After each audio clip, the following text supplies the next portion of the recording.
এই সেই রাধা রানী হরে কৃষ্ণ নাম উৎপত্তি করেছে। এই সেই কৃষ্ণ নাম যে নাম করলে বদরক্ত ফিল্টার হয়। এই জন্য অসুর প্রকৃতির মানুষ যারা, এরা হরিনাম করতে চায় না, শুনতে চায় না, যে করে তাদেরকে করতেও দেয় না। কেন? এই হরিনাম শুনলে বদরক্ত ফিল্টার হয়, যেটা হয়েছিল প্রহ্লাদের বাবা হিরণ্যকশিপুরের। এই জন্য অসুর প্রকৃতির মানুষ যারা, এরা হরিনাম করতে চায় না, শুনতে চায় না, যারা করে তাদেরকে করতেও দেয় না। এরা কারা বলুন তো? এরা হচ্ছে জমের এজেন্ট। এরা তো হরিনাম করতে দেবে না, নিজেরা তো করবে না, কাউকে করতেও দেবে না।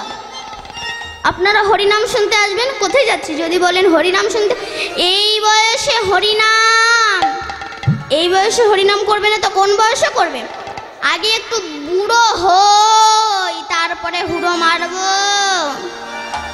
মহাজন বলছে বুড়ো হয়ে গেলে মানুষের নেগেটিভ পজিটিভ জ্ঞান থাকে না, তখন বলতে পারে না হরি দয়া করো, তখন বলে হরি দলা করো। এর একটা তথ্য আমি আপনাদেরকে দিই। এক বুড়িমা, সে কোনোদিনও বাসে ওঠেনি, লাইফেই প্রথম বাসে উঠেছে। এবার উঠে দেখছে প্রত্যেকটা সিটে একটা করে মানুষ বসে আছে। সেই সময় আবার ড্রাইভার গিয়েছিল চা খেতে। বুড়ি দেখছে সামনে একটাই মাত্র ফাঁকা সিট, ওখানে গিয়ে বসে পড়েছে। এখন ড্রাইভার এসে দেখে আমার সিট লেডিস হয়ে গেল কি করে। বুড়িমা, কি আপনাকে এখন উঠতে হবে? কেন? বলে বুড়িমা আমি এই জায়গায় বসে গাড়ি চালাবো। বুড়িমা বলছে বাবা, বুড়ি মানুষ, বসে যখন পড়েছি, আজ নাই তুই বাবা অন্য জায়গায় বসে গাড়ি চালা। বুড়ি জানে না বাসে বহু সিট থাকতে পারে, যেমন ড্রাইভারের সিট ছাড়া ড্রাইভার গাড়ি চালাতে পারে না, তেমনি দেহে অনেক পরমায়ু থাকতে পারে, শিশুকাল ছাড়া কৃষ্ণ ভজন হয় না। তো এই কৃষ্ণ নাম রাধারানী উৎপত্তি করেছেন। এই নামে সন্তুষ্ট হয়ে আমার ভগবান এসেছেন। কে? কে আমার নাম করে, কে আমায় ডাকছে। কিন্তু কৃষ্ণের ওপরেই যে রাধা শূন্যে ভাসছে, আর রাধারানীর ওই চোখের জল যখন আমার কৃষ্ণের মাথায় পড়েছে, কৃষ্ণ ওপর দিকে তাকিয়ে দেখছে রাধারানী হরে কৃষ্ণ নাম উৎপত্তি করেছে। তখন কৃষ্ণ রাধাকে নামালেন, নামিয়ে বললেন রাধে, আমি তোমারই নামে সন্তুষ্ট হয়েছি, আমি কথা দিচ্ছি তোমায়। কি কথা দিয়েছিলেন? শোনো রাধা বিনোদিনী, আমি যে তো মাররিনী। রাধা বিনোদিনী, আমি তো মাররিনী। অবরিণ নারী নাম শুধিতে,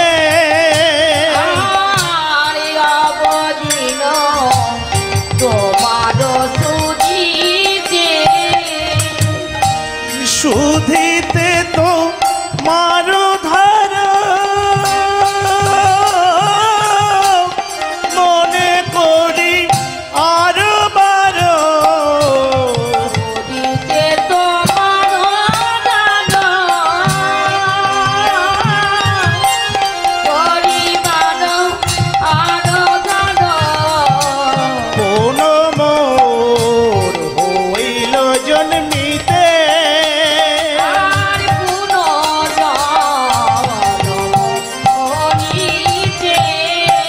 আমি আবার যাব হে, আবার যাব হে, নদিয়ায় যাব হে, নদিয়ায় যাব হে, আর কালো বরণ ঘুচাই নদিয়ায় যাব হে, তোমার নামি কি করিছি নদিয়ায় যাব হে, গৌরী কান্তি অঙ্গে ধরে নদিয়ায় যাব হে, গৌরী কান্তি অঙ্গে ধরে নদিয়ায় যাব হে, রাধা রাধা বলিব, রাধা বলিব, জয় রাধে শ্রী রাধে বলে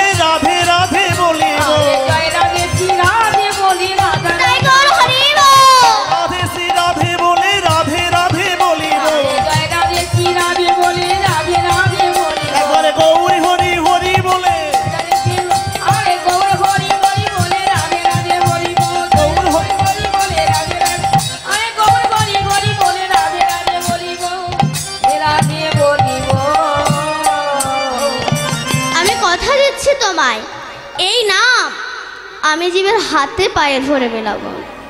তাই পদকর্তা বলছে, দেখো দেখো গৌরাঙ্গের দিকে তাকালেই বোঝা যায়, গৌরাঙ্গ আমার সরল সুন্দর,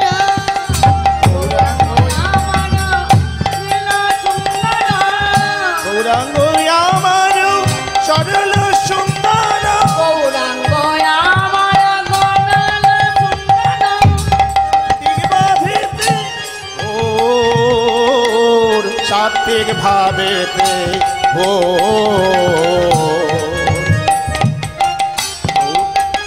আমার এই গৌরাঙ্গ আমার অনন্য সুন্দর,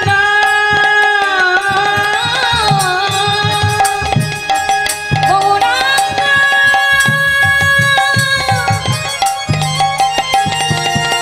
গৌরাঙ্গ গৌরাঙ্গ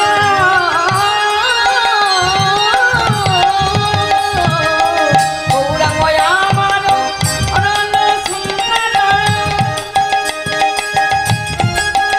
আমার ঘড়ি ঘড়ি বলি যায়, আমার দুটি বাহু তুলে ঘড়ি ঘড়ি বলি যায়, আমার নাচিয়া নাচিয়া যায় গোরা, নাচিয়া নাচিয়া যায় গোরা, নাচিয়া নাচিয়া যায়। আমি আবারও বলবো বাবা, কৃষ্ণের 16,108 জন কি ছিল? বউ ছিল। অনেকে বলে কৃষ্ণের 16,108 জন বউ, আর আমরা 2-4টে করলে দোষ। আচ্ছা, যিনি ভগবান তিনি তো নিষ্কাম পুরুষ, তাহলে তার যদি এতগুলো বউ থাকবে তবে তার নাম আমরা করবো কেন? আমরা বুঝি না। এই 16,108 জন স্ত্রী কে বলছে? 16,000। বুঝতে পেরেছেন? 16,000। 16 জন হা করে আছে সবার দেহের মধ্যে আমাদেরকে খাবে বলে। এই 16,000-কে 10টা ইন্দ্রিয়, ষড়রিপু, এই যেমন নখ, নখ বলছে আমাকে একটু নেল পালিশ দাও না গো, ঠোঁট বলছে আমাকে একটু লিপস্টিক দাও না গো, চুল বলছে আমাকে একটু গোদরেজ দাও না গো। ভেতরে চলে যান, কামিন্দ্রিয় বলছে আমি একটা ভালো পুরুষ ধরবো, পুরুষ বলছে আমি একটা ভালো স্ত্রী ধরবো। লোভ ইন্দ্রিয়, একাদশীতে মুরগির মাংস খাবো। আর কামের এই যে ফসলগুলো ছেলে মেয়ে, এরা শুধু আপনার কাছ থেকে নিংড়ে নিংড়ে নিতে চায়, দেওয়ার বেলায় শুধু দুঃখ, জ্বালা, যন্ত্রণা, ব্যথা, বেদনা, এসব ছাড়া আর কিছুই নয়। দেখবেন অমাবস্যা পূর্ণিমার দিন তান্ত্রিক সাধকেরা মরাকে বাঁচায়। ওই মরা যখন হা করে ওঠে মানে ওর খিদে পেয়েছে, তার জন্য তান্ত্রিক সাধকরা কি করে, একটা ম্যাসলায় ছোলা ভিজিয়ে রেখে দেয় আর কিছু চুল্লু রেখে দেয়। যখন হা করে ওঠেন কিছু ছোলা মুখের ভিতরে দিয়ে দেয় আর কিছু মদ দিয়ে দেয়, ও বসে বসে খায়। আবার হা করে ওঠে, আবার দিয়ে দেয়। ওই ছোলার মদ ফুরিয়ে গেলে তান্ত্রিক সাধককে খেয়ে নেবে। সংসারটা ঠিক তেমনি, এরা শুধু আপনার কাছ থেকে নিংড়ে নিংড়ে নিতে চায়, দেওয়ার বেলায় শুধু দুঃখ, জ্বালা, যন্ত্রণা, ব্যথা, বেদনা, এসব ছাড়া আর কিছুই নয়।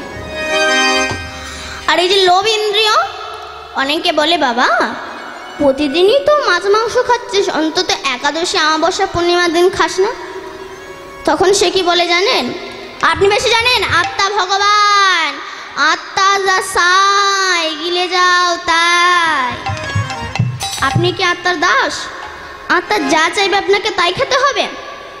ধরো রাস্তা দিয়ে যাচ্ছেন, কোনো ভালো পুরুষ কোনো মহিলাকে দেখেছে, আত্মা বলছে একটু গিয়ে জড়িয়ে ধরে, গিয়ে জড়িয়ে ধরবেন।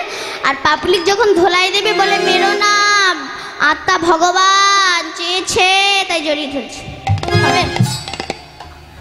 হবে না। তাহলে 16,000-কে বোঝা গেল। এবার 108 জন স্ত্রীকে জপের মালার মধ্যে 100 জন হচ্ছে নামী, 8 জন হচ্ছে অষ্টসখী বা অষ্টবসু। তাহলে এই হচ্ছে কৃষ্ণের 16,108 জন স্ত্রী। একদিন নারদ গিয়েছে কৃষ্ণের কাছে। কৃষ্ণ বললে, এসো নারদ, বসো। তখন নারদ বলছে, কৃষ্ণ তোমার তো 16,108 জন বউ, তা আমাকে 2-4টে বউ ধার দাও। কৃষ্ণ বলল, তুমি বউ নিয়ে কি করবে? বলে, শুনেছি যেখানেই উৎপত্তি জীব সেখানেই ক্ষয়, তাহাই ভজন করলে জীব মোক্ষ পদ পায়। রামকৃষ্ণ দেব বউকে পূজা করত কেন? কামিনী রূপে নয়, ভজনিয়া রূপে। নারীর সৃজন অতিশয় কঠিন, কে বা বুঝিবে তাই? বুঝিতে অবধি নারী, বিধি বিষ অমৃত একই ভাণ্ডে রয়। নারীর বক্ষ সঞ্চিত শোভা দর্শন করে সেই নারীর স্বামী মৃত্যুর পথে ধাবিত হয়, আর সেই বক্ষ সঞ্চিত সুধাধারা গ্রহণ করে সেই নারীর গর্ভের সন্তানের জীবন ধারণ করে। তাহলে একই বস্তু দেখে কেউ নরকে যাচ্ছে, কেউ জীবন ধারণ করছে। এজন্য নারীর সৃজন অতিশয় কঠিন, কে বা বুঝিবে তাই? বুঝিতে অবধি নারী, বিধি বিষ অমৃত একই ভাণ্ডে রয়।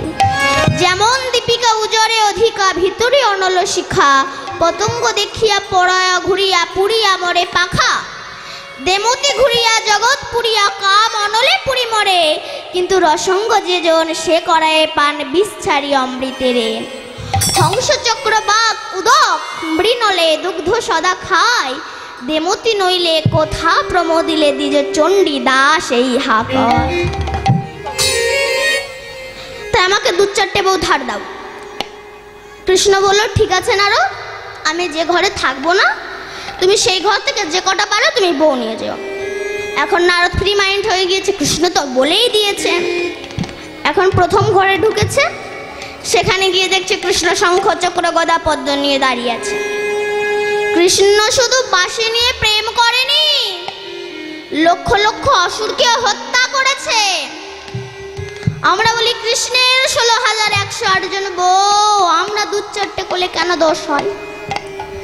কৃষ্ণ শুধু বাঁশি নিয়ে প্রেম করেনি, লক্ষ লক্ষ অসুরকেও হত্যা করেছে। এবার আর একটা ঘরে গিয়েছে, সেখানে গিয়ে দেখছি কৃষ্ণের বউ চাউমিন করে দিয়েছে, তাই বসে বসে খাচ্ছে। আর একটা ঘরে গিয়েছে, সেখানে গিয়ে দেখছি কৃষ্ণের বউ নিরামিষ রোল করে দিয়েছে, তাই বসে বসে খাচ্ছে। আর একটা ঘরে গিয়েছে, সেখানে গিয়েও দেখছে কৃষ্ণ। নারদ মনে মনে ভাবছে, নিশ্চয়ই ঘরের মিডিল পজিশনে একটা ছিদ্র আছে, এই ঘর থেকে ঘরে ঢুকে যাচ্ছে। তাই নারদ কি করেছে, কৃষ্ণকে ভালো করে খুঁটির সঙ্গে বেঁধে যে আর একটা ঘরে গিয়েছে, সেখানে গিয়েও দেখছে কৃষ্ণ। নারদ বলছে, কৃষ্ণ তুমি তো কোনো ঘরই ফাঁকা দিচ্ছ না।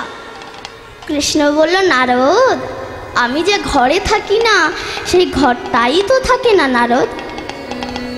কারণ কুরুক্ষেত্রে যে রথের ওপর 18 দিন যুদ্ধ হয়েছিল, কৃষ্ণ সারথি হয়েছিল, অর্জুন যুদ্ধ করেছিল, সেই রথের নাম কি?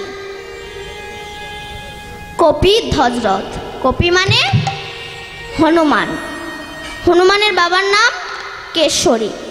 কেশরীর ঔরসে অঞ্জনার গর্ভ থেকে পবন দেবীর আশীর্বাদে এই হনুমানের জন্ম হয়েছিল। এই জন্য বলা হয় পবন পুত্র হনুমান।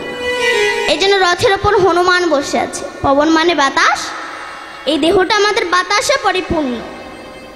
ধৃতরাষ্ট্র কাকে বলা হয়? এই রাষ্ট্র মানে দেশ। এই দেশটাকে যিনি ধৃত ধারণ করে রেখেছেন তিনি হচ্ছেন ধৃতরাষ্ট্র। আর এই দেহ রাষ্ট্রকে যিনি ধারণ করে রেখেছেন, যেমন ভীষণ বড় একটা গাছ, ওই গাছের ফল ফুল ডাল পালা কিন্তু গাছটাকে ধরে রাখেনি, ধরে রেখেছে কে? না, মূল শিকড়। তেমনি আমাদের এই হাত পা কান নাক মুখ, এর মূল শিকড় হচ্ছে শ্বাস আর প্রশ্বাস। কৃষ্ণ আর অর্জুন যেদিন এই দেহরথ থেকে নেমে যাবে, এই দেহরথটা পুরো ছাই হয়ে যাবে। কুরুক্ষেত্র মানে কর্মক্ষেত্র। এই কর্মক্ষেত্রে 18টা দিন যুদ্ধ হচ্ছে। 18 দিন যুদ্ধ মানে 18 মোকাম জয় করা। এই 18 মোকামটা কেমন? চূড়া মধ্যে চূড়ামণি, ব্রহ্মপাশে স্থিতি, পাড় মধ্যে মহাবিষ্ণু করেন বসতি। চক্ষুতে শ্রী কালাচাঁদ করিতেছে ধ্যান, নাসিকানে নিত্যানন্দ করে মধুপান। কণ্ঠেতে শ্রী চৈতন্য গোসাই হয়ে সাবধান, মুখেতে ভদ্রাক্ষ 32 বদন। জিহ্বাতে নারদমণি বাজায় কুণ্ডল, জিহ্বার নিচে বসে গয়া গঙ্গা জল। আল জিহ্বায় সরস্বতী, বামেতে শ্রীরাম, কণ্ঠেতে শ্রী কানাইয়া, বাহুতে বলরাম। হস্তেতে শ্রী গোবিন্দ আমার দান অধিপতি, সপ্তদেশে জগন্নাথ করেন বসতি। নাভি মূলে ব্রহ্মা সদা করিতেছে লীলা, লিঙ্গে মহাদেব বসিল এ চন্দ্রকলা। গুজ্জদারে বসিয়াছে নাড়ুয়া গোপাল, কামিনীর সঙ্গে যেবা বড় রসাল। হাঁটুতে শক্তি স্থিতি বসুমতি পায়, 18 মোকাম তত্ত্ব শোন সমুদায়। এই 18 মোকাম তত্ত্ব যে করতে পারে জয়, নিতাই গৌর হরি বল বলে ভগবানের চরণ পেয়ে যায়। তাই কৃষ্ণ বলল, নারদ আমি যে ঘরে থাকি না, সেই ঘরটা তো থাকে না নারদ। বাঁদিকে পীড়া, ডান দিকে পিঙ্গলা, জীবাত্মা পরমাত্মা, অর্জুন আর কৃষ্ণ যেদিন এই দেহরথ থেকে নেমে যাবে, তখন বাঁশের দোলায় চড়িয়ে গরুর দড়ি দিয়ে আষ্টে পিষ্টে করে বেঁধে গোবর জল ছেটাতে ছেটাতে বল হরি হরি বল বলতে বলতে শ্মশানে গিয়ে এই দেহটা পুড়ে ছাই হয়ে যায়। নারদ মনে মনে বলছে আমি দণ্ড বাঁধিয়ে দেব। কেমন না, সত্যভামার কাছে এসে বলছে, সত্যভামা জানো তোমার কৃষ্ণ না তোমাকে একটুও ভালোবাসে না। বলে কেন? বলে জানো আমি গিয়ে দেখলাম তোমার কৃষ্ণ রুক্মিণীর খোপায় পারিজাত ফুলের মালা দিয়েছে, তোমাকে না দেয়নি। সত্যভামা বলে আসুক আজকে। যেই না কৃষ্ণ এসেছে একেবারে শাড়ির আঁচল কোমরে গুজে নিয়ে, তুমি আমাকে ভালোবাসো? কৃষ্ণ মনে মনে ভাবলে এবার ওটা চেঞ্জ হয়ে গেল কেন? বলছে সত্যভামা তুমি তো আমার প্রিয়া নায়িকা। বলে তো অভিনয় করো না, আমি তোমার অভিনয় বুঝি। তুমি যে রুক্মিণীর খোপায় পারিজাত ফুলের মালা দিলে, কই আমাকে তো দিলে না। তখন কৃষ্ণ মনে মনে বলছো এটা তাহলে নারদের কর, ওই জন্য আমি হয়ে যাচ্ছি দুর্বল। বলছে সত্যভামা আমি তো শুধু রুক্মিণীর খোপায় পারিজাত ফুলের মালা দিয়েছি, আমি পারিজাত ফুলের গাছ এনে তোমার উঠানে বসিয়ে দেব। ব্যাস পারিজাত ফুলের গাছ এনে উঠানে বসিয়ে দিয়েছে। নারদ মনে মনে ভাবলো এতেও তো দণ্ড বাঁধলো না। তাই নারদ সত্যভামার কাছে গিয়ে বলছে, সত্যভামা শোনো, তুমি যদি তোমার কৃষ্ণকে একা পেতে চাও আমার কাছ থেকে বুদ্ধি নাও। কি বুদ্ধি? শোনো, তোমার কৃষ্ণ যে পারিজাত ফুলের গাছ এনে দিয়েছে না, ওই গাছের গায়ে কৃষ্ণকে ভালো করে বেঁধে পূজা করে কোনো পৌরোহিতকে যদি দান করতে পারো, শুধু বলবে আমি আমার স্বামীকে তোমায় দান করলাম। তারপরে সেই পৌরোহিত যখন তোমায় ফিরিয়ে দেবে, সেদিন হতে কৃষ্ণ তোমার হয়ে যাবে। সত্যভামা বলে তা ভালো, তা পুরোহিত পাবো কোথায়? নারদ বলে আমি তো সব জায়গায় পুরোহিতগিরি করে, আমাকেই নিতে পারো। ব্যাস এখন পূজা করে নারদ ঋষিকে দান করে বললো আমি আমার স্বামীকে তোমায় দান করলাম। তখন নারদ ঋষি কৃষ্ণের হাত ধরে নিয়ে চলে যেতে লাগলো। বলুন তো মা, কোনো মায়ের যদি বাবা হারিয়ে যায়, স্বামী হারিয়ে যায়, সে যদি কালিমার দরজায় গিয়ে বলে মা তুমি আমার স্বামীকে ফিরিয়ে দাও, আমি তোমার দরজায় আমি আমার স্বামীর গলা কেটে দেব, বলি দেব, তাহলে ও পাওয়ার দরকার কি আছে? সত্যভামা মনে মনে ভাবছে নারদ ঋষি তো নিয়ে চলে যাচ্ছে। তখন সত্যভামা এসে বলছে আপনি কি করছেন? আপনি আমাদের স্বামীকে নিয়ে কোথায় যাচ্ছেন? নারদ ঋষি বলল কেন, তুমি তো বললে যে আমি আমার স্বামীকে তোমায় দান করলাম, ওই জন্য আমি নিয়ে যাচ্ছি। আরে বাবা আপনি তো আমাকে বলতে বললেন যে আমি আমার স্বামীকে তোমায় দান করলাম, এটা বলতে, আর তারপরে আপনি আমাকে ফিরিয়ে দেবেন, সেদিন হতে কৃষ্ণ আমার একার হয়ে যাবে। নারদ বলল অত শত বুঝি না, যখন বলেছো আমি আমার স্বামীকে তোমায় দান করলাম তো আমি সঙ্গে নিয়ে যাচ্ছি। সময় ছুটে এসেছে, সমস্ত স্ত্রীরা ছুটে এসেছে। তখন সত্যভামা বলছে হে নারদ ঋষি, আপনি আমার স্বামীর বিনিময়ে যা চাইবেন আমি আপনাকে তাই দেব, দয়া করে আমার স্বামীকে ফিরিয়ে দিন। তখন নারদ কেন বলুন তো এটা করছে? নামের মহিমা প্রকাশ করার জন্য।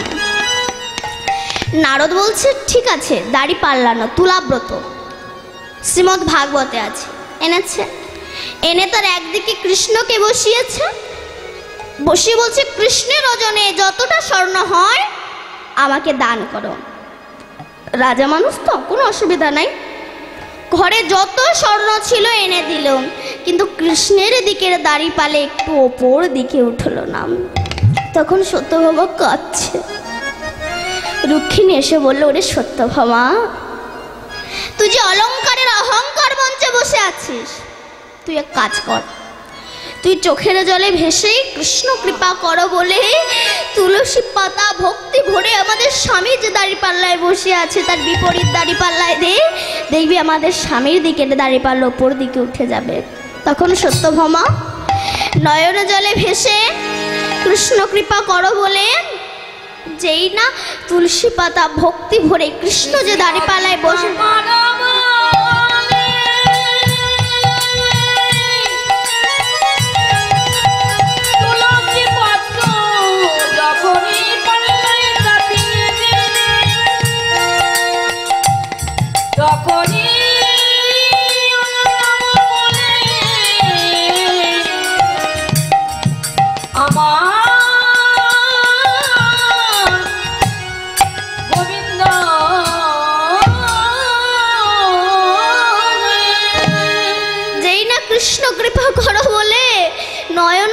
ভেসে কৃষ্ণ যে দাঁড়িপাল্লায় বসেছিল তার বিপরীত দাঁড়িপাল্লায় দিল, সঙ্গে সঙ্গে কৃষ্ণের দিকের দাঁড়িপাল্লা ওপর দিকে উঠে গেল। নিতাই গৌর হরি বল। হরে কৃষ্ণ হরে কৃষ্ণ কৃষ্ণ কৃষ্ণ হরে হরে হরে রাম হরে রাম রাম রাম হরে হরে হরে সবাই মিলে হরে কৃষ্ণ কৃষ্ণ কৃষ্ণ হরে হরে হরে রাম হরে রাম রাম রাম হরে হরে হরে কৃষ্ণ কৃষ্ণ কৃষ্ণ হরে হরে হরে রাম রাম রাম হরে হরে হরে কৃষ্ণ হরে কৃষ্ণ কৃষ্ণ কৃষ্ণ হরে হরে হরে রাম রাম রাম হরে হরে হরে কৃষ্ণ কৃষ্ণ কৃষ্ণ হরে হরে হরে রাম রাম রাম হরে হরে হরে কৃষ্ণ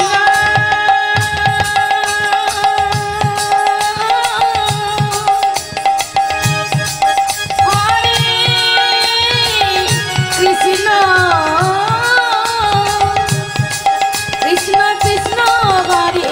হরে হরে রাম রাম রাম হরে হরে হরে কৃষ্ণ কৃষ্ণ কৃষ্ণ হরে হরে হরে রাম রাম রাম হরে হরে হরে কৃষ্ণ কৃষ্ণ কৃষ্ণ হরে হরে হরে রাম রাম রাম হরে হরে। এই হচ্ছে নামের মহিমা। এই নামের মহিমা আমি আরো একটু বলবো। কাশীর নরেশ যখন রামচন্দ্রের রাজ অভিষেক হচ্ছে, সেই সময় সমস্ত মুনি ঋষি গন্ধর্ব সবাই এসেছে, সমস্ত দেব দেবী। এমন সময় আসছে কাশীর নরেশ, পথে নারদের সঙ্গে দেখা। বাবা, এই নারদ এমন একজন ব্যক্তি, এই নারদ না থাকলে কিন্তু আমার এই অমৃত আস্বাদন করতে পারতাম না। নারদ বলছে, হে কাশীর নরেশ, আপনি যাচ্ছেন কোথায়?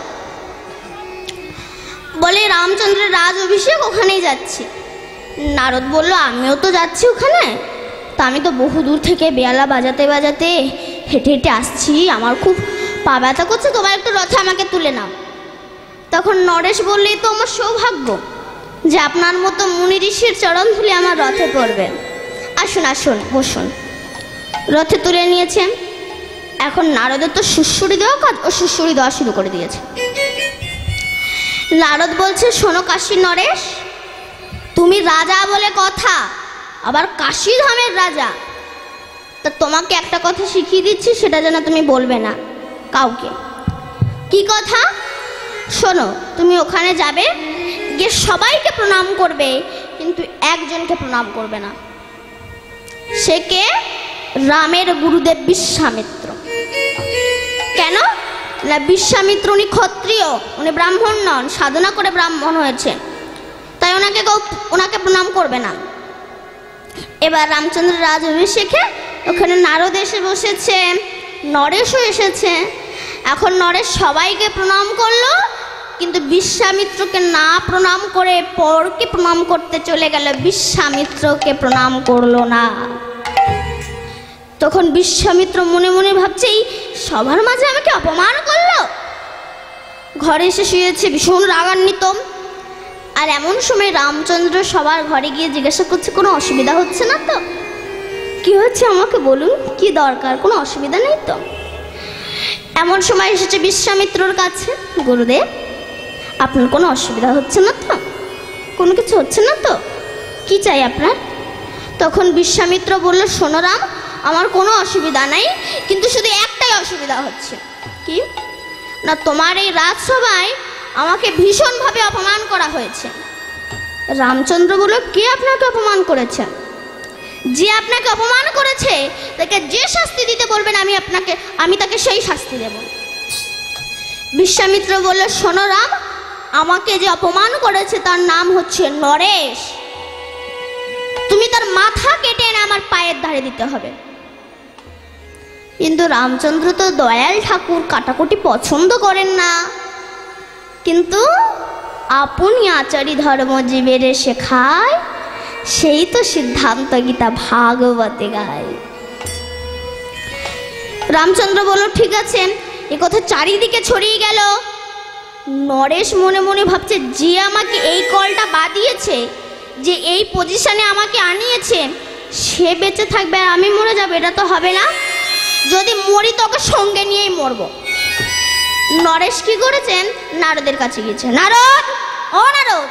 নারদ বলছে, ও কেটে জানি না, আগে বেরিয়ে এসো।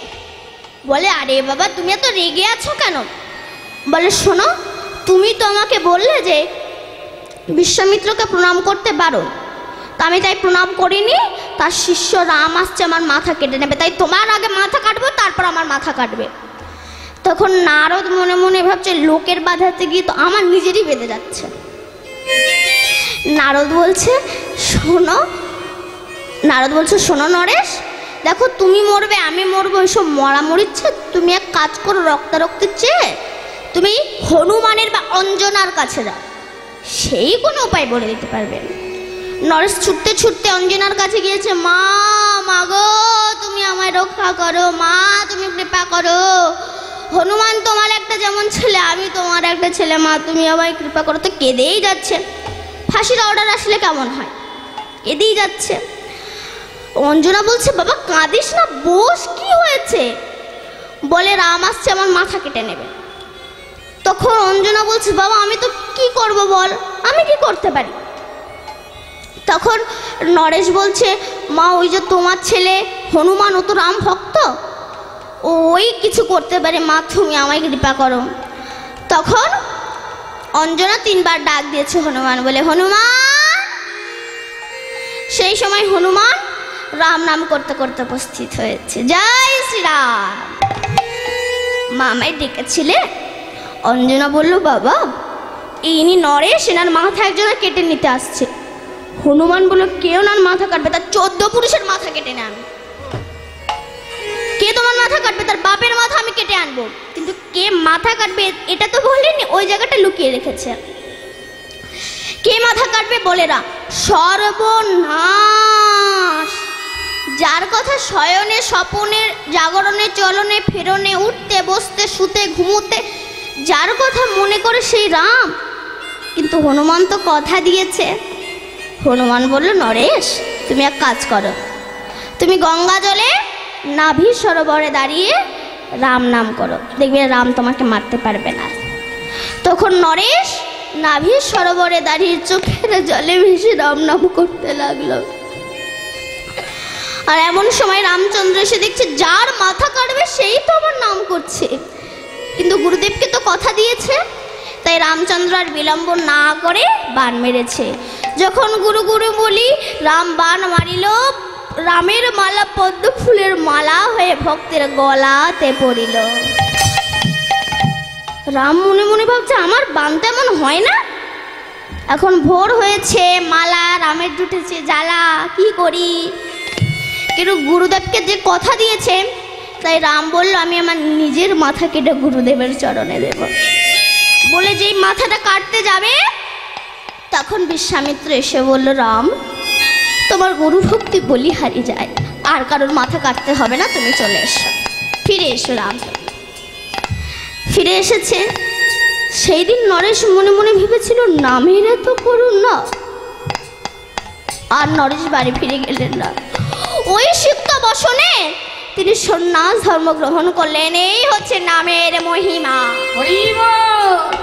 এই নামের মহিমা আমি আরো একটি বলবো বাবা।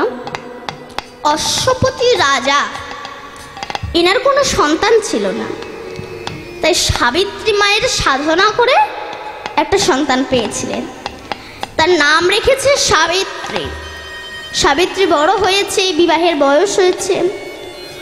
আগেকার দিনের নিয়ম ছিল মেয়ে বড় হলে স্বয়ংবর সভা ডাকা, তার মধ্যে মেয়েকে যাকে পছন্দ হবে তার গলায় গিয়ে মালা দেবে। কিন্তু সাবিত্রীর কাউকেই পছন্দ হচ্ছে না। সাবিত্রী কি করলো, ফুলের মালা নিয়ে বনের ভিতর চলে গেল দাসদাসীদেরকে নিয়ে। সেখানে গিয়ে পাত্র খুঁজছে, খুঁজতে খুঁজতে একজনকে পছন্দ হলো। সে কে না, দুম্ভক সেনের পুত্র, যার নাম হচ্ছে সত্যবান। তাকে পছন্দ হলো। সাবিত্রী ফিরে এসেছে। ওই জায়গায় নারদ বসেছিল। এখন নারদ আছে মানে তত্ত্ব তো হবেই। নারদ বলছে, মহারাজ আপনার কন্যা গিয়েছিল কোথায়? বলে পাত্র খুঁজতে। পেয়েছে? বলে হ্যাঁ। তার নাম কি? বলে তার নাম হচ্ছে সত্যবান। সর্বনাশ, তার তো আর 1 বছর পরেই মৃত্যু, তুমি তাকে কেন বিবাহ করবে? সাবিত্রী বললেন যে আমি যখন আমার মনে মনে ওনাকেই প্রতিরূপে বরণ করে নিয়েছি, আমি আমার মনে আর অন্য কোনো পুরুষকে বসাতে পারবো না। আমি যদি সত্যিই প্রতিব্রত রমণী হয়ে থাকি, তবে আমি জগৎপতির কাছে কামনা করে আমি আমার প্রতিবরকে চেয়ে নেব। আমি আমার প্রতিবরকে চেয়ে নেব। বিবাহ হয়ে গেল। সত্যবানের মৃত্যুর দিন আস্তে আস্তে এগিয়ে এলো। একদিন সত্যবান বনে কাঠ ভাঙতে গিয়েছে। ভাঙতে ভাঙতে সত্যবানের অসহ্য মাথা যন্ত্রণা শুরু হলো। বলছে, সাবিত্রী আমার মাথাটা খুব যন্ত্রণা করছে, তুমি একটু বসো না, আমি তোমার কোলে একটু মাথা রাখি। তখন সাবিত্রী বসে পড়ে স্বামীর মাথাটা কোলে নিয়েছে, নিয়ে ভগবানের কাছে কেঁদে কেঁদে বলছে, হে প্রভু, তাহলে কি আপনি আমার স্বামীকে নিয়ে নেবেন? কাঁদছে। এমন সময় যমরাজ এসে উপস্থিত হলো। মা, কে? আমি সাবিত্রী। কে? আমি যমরাজ। তোর স্বামীকে আমায় দিয়ে দে। সাবিত্রী বললেন, না না, আমি আমার স্বামীকে দিতে পারবো না, আর আমার স্বামী যেখানে যাবে আমি সেখানেই যাব। যমরাজ বলল, তা তো হয় না মা, জীবিত মানুষ তো যমালয়ে যেতে পারে না। সাবিত্রী বললেন, না, আমার স্বামী যেখানে যাবে আমি সেখানেই যাব। তখন সাবিত্রীর কান্না দেখে যমরাজের একটু দয়া হলো। বলল, মা, তোর স্বামীকে আমায় দিয়ে দে, তুই আমার কাছে অন্য কিছু চা। তখন সাবিত্রী বলছে, ঠিক আছে, তুমি আমার স্বামীকে আমার কাছে দেবে কি না দেবে সেটা তোমার ব্যাপার, কিন্তু তুমি আমার মাথায় হাত দিয়ে আশীর্বাদ করো যেন আমার স্বামীর দ্বারা আমার গর্ভে একটা সন্তান আসে। যমরাজ মাথায় হাত দিয়ে বলল, তথাস্তু। যমরাজের কাণ্ডজ্ঞান আছে, স্বামীকে নিয়ে যাচ্ছে, বলছে তথাস্তু। এবার বলে যখন নিয়ে চলে যাচ্ছে, তখন সাবিত্রীও পেছন পেছন আসছে। যমরাজ বলছে, মা তুই কোথায় যাচ্ছিস আমার সাথে? তোকে তো বললাম তোর গর্ভে সন্তান আসবে। সাবিত্রী বলল, আপনি তো বললেন, তো আপনি একটু ভেবে বলুন তো, আপনি তো আমায় বললেন, তো যদি আপনি আমার স্বামীকে নিয়ে চলে যান তবে আমার গর্ভে সন্তান আসবে কি করে? যমরাজের চৈতন্য হল, বলবো বাবা ঠিক আছে, তোর জিনিস তুই রাখ। পতিব্রতা রমণী আজ স্বামীকে ফিরিয়ে এনেছেন, তবে নারীর ভূমিকা কোথায় নেই? বিল্বমঙ্গল সারাটা জীবন চিন্তামণি পতিতার প্রেমে পাগল, এক ধাক্কায় তাকে ঠিক সোজা লাইন ধরিয়ে দিয়েছে। যদি নারীরা ঠিক হয় না, সে যত বড় স্ট্রঙ্গার পুরুষ হোক না কেন, তাকে ঠিক লাইন ধরিয়ে দেবে। দেখেছেন ভগবান মহিলা নিয়ে দাঁড়িয়ে আছে কেন? তুমি তো ভগবান, তুমি একা দাঁড়িয়ে থাকতে পারো না? তুমি তো লেডিস ভালোবাসো কেন? শুধু তাই নয়, তিনি রাধারানীর মান ভাঙাবার জন্য তিনি রাধারানীর পায়ে প্রণাম করেছিলেন। ইনি শুধু একা মান ভাঙাবার জন্য, আর ওই যে মহাদেব, ইনি আবার এক ডোজ বেশি করে দেখিয়েছে। এরা সারাটা জীবন এমন ফিটিংস চেহারা, এত ভারী চেহারা, আর বুকের ওপর স্ত্রীটা দাঁড়িয়ে আছে। শিব তো একবার বলতে পারতো, কালী বুকের হাড়গুলো না প্রচণ্ড ব্যথা করছে, একটু সরে যাও জিরিয়ে নি। তিনি তো বলতে পারতেন, কিন্তু তিনি কি বলতে পেরেছেন না? কারণ দেব দেবী মুনি ঋষি নারীর পায়ে মানে হার। নারী দুর্গা, নারী কালী, নারী আবার হয় ভূপালী, নারীর পায়ে দেয় অঞ্জলি স্বয়ং কৃষ্ণ গুণাধার। নারী একবার হলে বক্র, মাথায় ঘুরবে কালের চক্র, চক্রধারীর পক্ষে চক্র হাতে রাখা ভার। মেয়েরা যদি একবার বেঁকে বসে, তাহলে জাতি সমাজ নীতি সব জায়গায় ড্যামেজ ধরে যাবে। এই যে আমার অনেক বাবারা আছেন, সার্ভিস করেন, চাকরি করেন কেউ, তা আপনি আপনার স্ত্রীকে এখন বিশ্বাস করেন, বাড়ি এসে বললেন গিন্নি এক গ্লাস জল দাও তো। এখন ওই যে কড়া কড়া উচ্ছে বেগুন ধান গাছ মারবার জন্য যে ঔষধ না, ওই চোখের আড়ালে দু ফোঁটা মেরে দিয়ে এক গ্লাস জল দিল, জানলেন না, খেয়ে নিলেন। কিছুক্ষণ পর কী হবে বলুন তো? ব্রেক ড্যান্স শুরু হয়ে যাবে। তাহলে নারীর ভূমিকা কোথায় নেই? এক ঝলক আনন্দের তরে পিতা ত্যাগ করিল মোরে, সেদিন যদি নারী না রাখতেন গর্ভে ধরে, কেমন করে জন্ম নিতাম এই সুন্দর ভুবনে। নারীর কথা বলতে গেলে মায়ের কথা আসে চলে, মায়ের কোলের সেই ছোট্ট ছেলে, বিশ্বের মালিক সেই কৃষ্ণ বুদ্ধ যিশু গৌর, এরা তো সবাই মায়ের কোলের শিশু। দেবের দেব মহাদেব নারীর চরণ তলে, নারী ছিল বেহুলা সতী, অসুরিয়া মালাবতী, বাঁচাইল মরাপতি, শাস্ত্রে প্রমাণ তার। ভারতবর্ষের এমন কোন স্ট্রঙ্গার পুরুষের পক্ষে সম্ভব আছে যমের মুখে ছাই দিয়ে স্বামী সত্যবামকে ফিরিয়ে আনবে? যমের মুখে ছাই দিয়ে স্বামী লক্ষিন্দারকে ফিরিয়ে আনবে? ভারতবর্ষের নারীদের টেম্পারটাই আলাদা, এদের সত্যি তো টেম্পারটাই আলাদা। এরাই পারে যমের মুখে ছাই দিয়ে স্বামীকে সংকট মুহূর্ত থেকে বাঁচাতে। দেখেছেন দুর্গাপূজার কদিন আগে মহালয়া হয়, সেদিন অসুরদের অত্যাচারে দেবতারা স্বর্গ ছাড়ে। সেদিন এই নারী যুদ্ধ করে রাখে দেবতাদের মান। তবে নারীর ভূমিকা কোথায় নেই? কিন্তু সেই নারী যদি সামান্য পথভ্রষ্ট হয়, এদেরকে আমরা বলি কুলোটা, দুশ্চরিত্রা। কেন? ভারতবর্ষটা পুরুষ শাসিত সমাজ, এরা নারীর অগ্রাধিকার সহ্য করতে পারে না, মেনে নিতে পারে না। তাই নারীরা যদি সামান্য পথভ্রষ্ট হয়, এদেরকে বলে কুলোটা, দুশ্চরিত্রা। এই জন্য আমার বিদ্রোহ কবি কাজী নজরুল ইসলাম বলেছেন, বিশ্বে যা কিছু মহান সৃষ্টি চিরকল্যাণকর, অর্ধেক তার করিয়াছে নারী, অর্ধেক তার নর। নরক কুণ্ড বলিয়া তোমা করে নারী হোগেন, তারে বলে দাও আজই পাপ নারী নহে, সে যে পুরুষ শয়তান। তিনি আরও বলেছেন, নারীর বিরহে নারীর মিলনে নর পেল কবি প্রাণ, যত কথা তার হইল কবিতা সপ্ত হইল গান। তাজমহলের পাষাণ দেখেছ দেখনি তাহার প্রাণ, অন্তরে তার মমতাজ নারী বাহিরেতে শাহজাহান। ভেবেছ নর নারী শুধু মেটাই কামের ক্ষুধা? না না, তুমি দিলেই একটু প্রেমের অর্ঘ্য, সেনা দিত তোমায় সুধা। নারী না অরি অরি মানে শত্রু? না না, নারী আমাদের শত্রু নয়, ভজনার গুরু, সাধনার গুরু। আর যদি মনে করি ভোগের সামগ্রী, তো সব জায়গায় ড্যামেজ। যদি মনে করে শক্তি উত্থান আছে, কোনো জায়গায় পতন নেই। আপনি মহাভারতটা খুলে দেখুন না, সব বড় বড় ডিপার্টমেন্ট ধরে রেখে দিয়েছে, অথচ সব কটা কুলোটা দুশ্চরিত্রার সন্তান। এক একটা করে বলে যাই। স্বর্গের পতিতা হিতাচির পুত্র হইল মহাবীর দ্রোণ, কুমারীর পুত্র বিশ্ব পূজ্য কৃষ্ণ দ্বৈপায়ন। কানীর পুত্র কর্ণ হইল দানবীর মহারথী, সর্বজ্ঞ হইতে গঙ্গা শিবেরে পেলেন পতি। শান্তনু রাজা নিবেদিলা প্রেম পুরুষের গঙ্গায়, তাদের অমর ভীষ্ম কৃষ্ণ প্রণামে যায়। মুনি শুনি কানে সত্য বাম যে জারদ জবলা শিশু, আর বিস্ময় করা জন্মে যাহা মহাপ্রেমিক যে যিশু।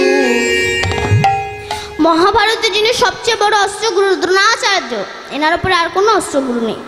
এনার মাকে বলবেন কুলোটা, এনার মাকে বলবেন দুশ্চরিত্রা।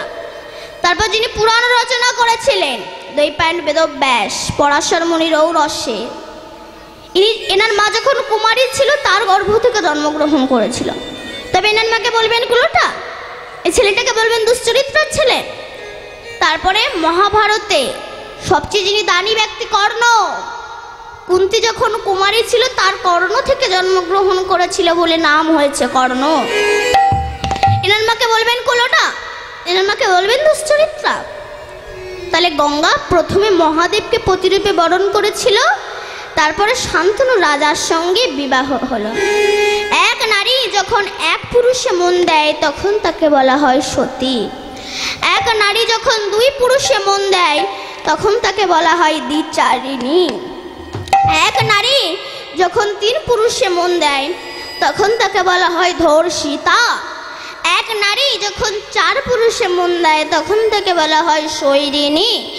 এক নারী যখন পাঁচ পুরুষে মন দেয় তখন তাকে বলা হয় পতিতা। তবে দ্রৌপদী তো পাঁচটা স্বামী বিবাহ করেছিল, সে কেন সতী হলো? বড়লোক বাড়ির বউ বলে?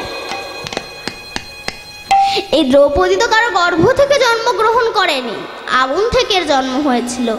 আর এই পঞ্চস্বামীরা কে? ক্ষিতি, অপ, তেজ, মরুদ, বোম, এই হচ্ছে পঞ্চস্বামী।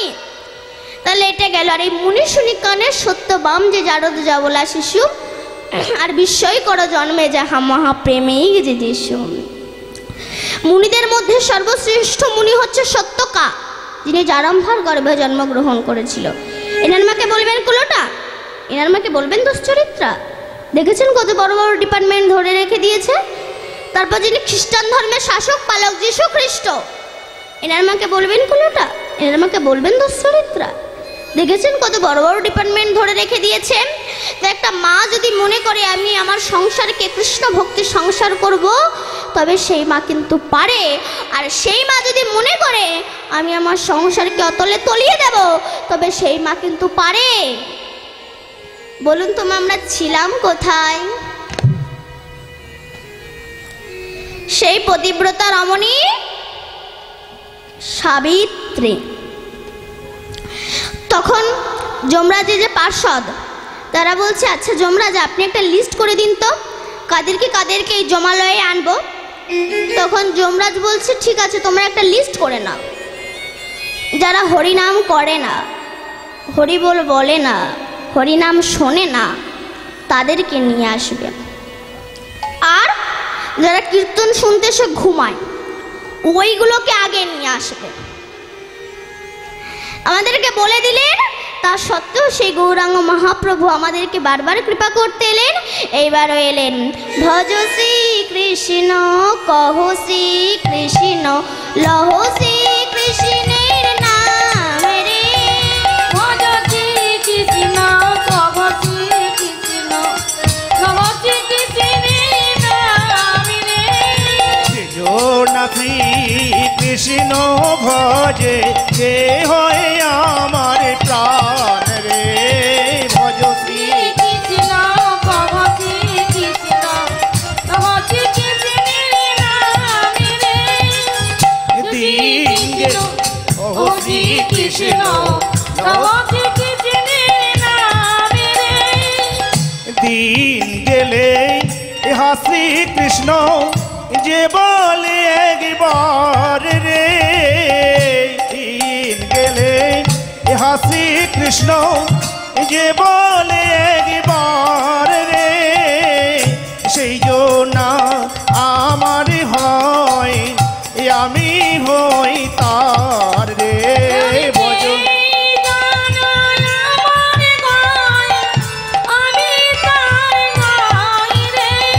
ভজ শ্রী কৃষ্ণ কহ শ্রী কৃষ্ণ লহ শ্রী ভজ শ্রী কৃষ্ণ কহ শ্রী কৃষ্ণ লহ শ্রী।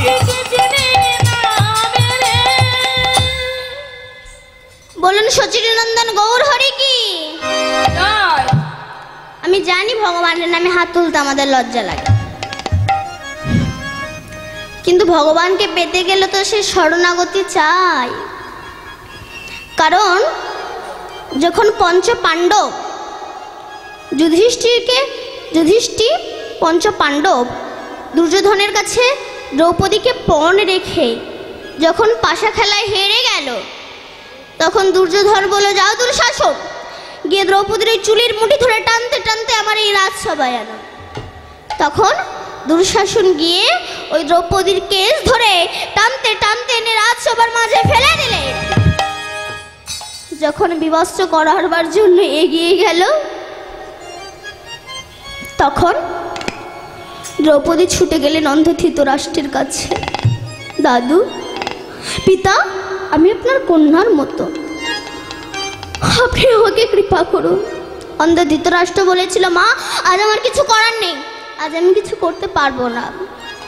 গেলেন পিতামহ ভীষ্মের কাছে, দাদু আজ আপনার সামনে আপনার ঘরের কুলবধূকে বিবস্ত্র করবে, আপনি তা সহ্য করতে পারবেন? পিতামহ ভীষ্ম নীরব, মাথাটা নত করলেন। ভীষ্মদেব, যার ইচ্ছা সূর্য উদয় হওয়া রুদ্র হয়ে যেতে পারে, সেই ভীষ্মদেব বলছে, মা আজ আমার কিছু করার নেই, আজ আমি কিছু করতে পারবো না। গেলেন গুরুদেব দ্রোণাচার্যের কাছে। গুরুদেব,